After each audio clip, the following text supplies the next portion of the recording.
여러분, 제가 지난 시간에 남대문을 가게 되면 거기에 상동교회를 찾아보면 좋겠다는 말씀을 드렸죠. 그 상동교회에 얽힌 참 재미난 이야기가 또 하나 있습니다.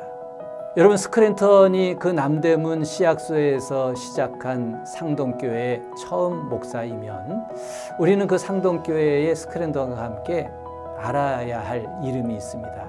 바로 전덕기. 오늘 이 전덕기와 스크랜턴의 이야기로 시작을 하려고 합니다. 본래 전덕기는요, 남대문 시장의 장돌배기였습니다.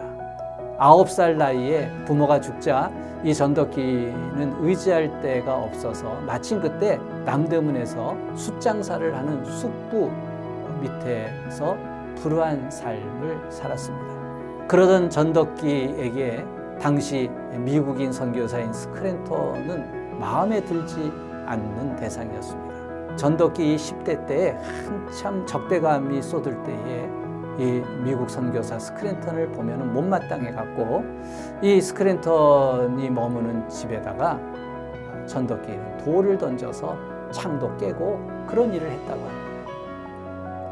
그런데도 신기하게도 이 스크랜턴은 이 젊은 전덕기의 그 무례함을 탓하지 않고 오히려 전덕기의 투정을 다 받아주고 감싸주었다는 겁니다.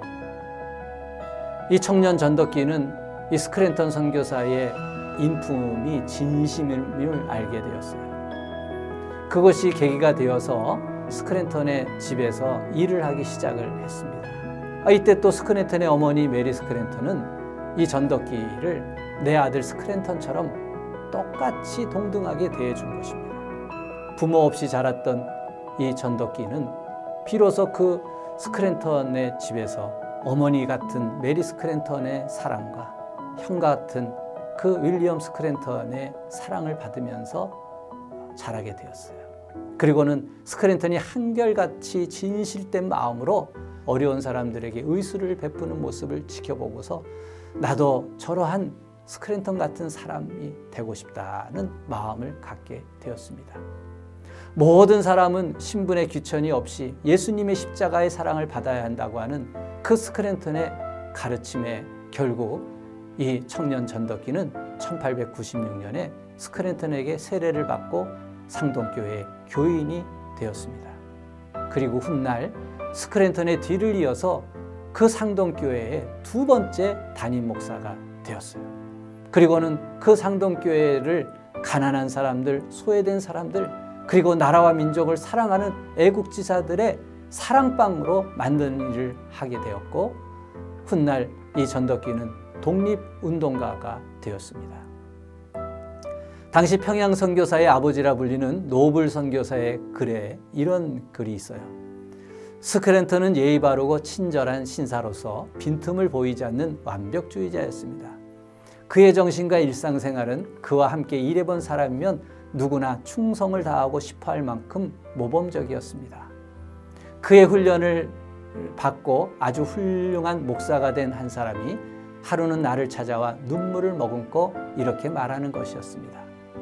나는 스크랜턴 선교사님이 하라는 대로 하고 싶어요. 스크랜턴 선교사님처럼 되고 싶어요. 여기서 그 스크랜턴의 훈련을 받고 아주 훌륭한 목사가 된 그 한 사람은 전덕기를 얘기하는 것입니다. 그래서인지 신기하게도요, 이 전덕기 목사는 독립운동으로 인해서 고문후유증으로 죽게 되어졌는데 먼저 전덕기가 죽었거든요. 그리고 나중에 스크랜턴이 죽었는데 신기하게 두 사람이 죽은 날이 똑같아요. 3월 23일. 여러분, 러일 전쟁이 진행되던 1904년의 이야기를 여러분에게 드려야 될 것 같아요. 이렇게 우리나라에서 오래도록 선교를 하던 윌리엄 스크랜턴에게 커다란 문제가 생기기 시작을 합니다. 1904년에 미국 감리회에는요, 일찌감치 일본에서 자리를 잡고 30년 이상 일본을 선교했던 해리스에게 일본과 더불어서 한국의 모든 선교를 관리하는 일을 위임을 합니다. 그런데 아시는 대로 러일 전쟁, 일본이 이제 세계 전쟁으로 나가려고 막 발돋움하는 그때잖아요. 이 일본과 한국의 선교를 맡았던 해리스 감독은요, 심지어는 일본 천황에게서 외국인에게 주는 최고의 훈장인 서옥장까지 받을 만큼 일본에 대해서 잘 아는 사람이었습니다. 그런데 그 해리스가 한국도 맡게 되니까 자기는 한국을 거의 아는 것이 없기 때문에 마침 같은 오하이오 출신이었던 스크랜턴에게 한국 선교의 총책을 맡아줄 것을 요청을 합니다. 당시 한국 선교는 아펜셀러라고 하는 거목이 맡아서 일을 해나갔었는데, 그 아펜셀러는 43세의 나이에 목포 앞바다에서 순직을 하잖아요. 그래서 그 아펜셀러의 자리가 비어있던 터라 해리슨 감독의 요청을 이 윌리엄 스크랜턴이 받아들이게 됩니다. 그래서 이때부터 의료 선교하는 일뿐만 아니라 감독으로서 선교하고 목회하는 모든 행정의 일까지 이 스크랜턴이 맡아서 하게 된 것입니다. 근데 여기서 문제가 발생했어요. 왜냐하면 일본이 점점 한국을 강제로 탄압하기 시작하려고 한참 세력을 부릴 때입니다. 그런데 해리스 감독은 일본과 한국 선교를 다 총책임하는 사람이잖아요. 그러니 이 스크랜턴이 보니까 일본에서 30년 이상을 선교를 하고 일본 사람들과 함께 선교하고 살았기 때문에 이 해리스가 지나치게 친일인 것입니다. 일본이 세계적으로 뻗어나가려고 러일 전쟁을 벌이고 그럴 때에 이 해리스 감독은 일본 정부의 편을 들게 된 거예요. 반대로 스크랜턴은 여러분, 조선에 들어가려면 조선말을 해야 된다. 그리고 정말 양반들 부자들이 아니라 가난하고 헐벗고 천대받은 사람들을 위한 선교를 해야 된다 하는 그러한 마음을 갖고 산 사람이었으니 어떤 마음이 들었겠습니까? 일본의 강제적인 그 압박에 대해서 굉장히 반일 감정이 있었겠죠. 그러다 보니까 친일적인 해리스와 반일적인 스크랜턴은 번번이 서로 마찰을 빚게 되었습니다. 한 번은 해리스 선교사가 이제 한국을 이렇게 시찰을 하는데 정동교회 아펜셀러가 세운, 그리고 이 스크랜턴이 세운 상동교회에 설교를 했어요. 그랬더니 스크랜턴이 이런 얘기를 한 거예요. 아니, 일본에서는 일본말로 설교를 하면서 조선에서는 왜 조선어로 설교하지 않느냐고. 조선에서 설교하려면 조선말을 공부하고 조선을 존중해주는 마음을 가지고 해야 되지 않냐. 그렇게 해리스에게 이야기할 만큼 스크랜턴은 일본 편향적인 해리스가 실망스러웠던 겁니다. 해리스 감독이 선교지를 돌기 위해서 한국에 순회하는데 보니까 한국인 교회보다는 일본인 단체들을 더 많이 찾아다니는 것을 이 스크랜턴은 못마땅히 여겼습니다. 그래서 1905년 이 스크랜턴이 미국 감리교 선교본부에 보낸 편지에 보면 해리스 감독은 지나칠 정도로 일본 편입니다. 그는 가는 곳마다 일본 사람들에게 열광적인 환영을 받고 있습니다. 우리는 우선적으로 한국에 동정적이며 지역적 관점에서 한국을 봐야 합니다. 결국 자기보다 상급자인 해리스 감독의 친일적인 처사와 그리고 오직 조선일만을 생각하는 이 스크랜턴의 반일적인 처사는 서로 이견이 서게 됐죠. 그래서 스크랜턴은 결국 1907년에 지나온 22년간의 우리 한국에서 이루었던 자기의 선교사직과 목사직 모든 것을 다 사임을 하게 되어집니다. 그래서 1911년에는 평북 운산의 금강에서 광산 소속 의사로 일을 하고 1916년에는 충남 직산의 금강소 의사로 일을 하게 되고 한국의 의료 선교 사업을 지원하는 데 온 힘을 쓰게 되어집니다. 그러다가 스크랜턴은 딸이 4명이 있었는데 그 4명이 다 외교관들과 결혼을 하게 되었어요.